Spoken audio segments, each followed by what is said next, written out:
Magkakasikara tani nasana, tani sarupi di masina tuku, lupa sunumeni rasanay talo, mati uwana nuten nalasanay, mitsangan narikalu, mitsangan nakasama nanayay, saunuan sa diwur, mitsuru sa itukulelay, mitsangan,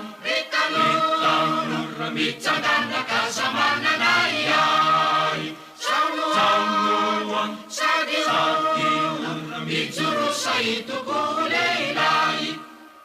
Si Janetti sa wakang namyaragi, siya suutabay na naraban ako, kahit tumatay asaresati, yung nuluwaran lufututin isu, mitsangan narikalu, mitsangan nakasama nanayay, sanuan sa diwur, mitsuru sa itukulelay, mitsangan,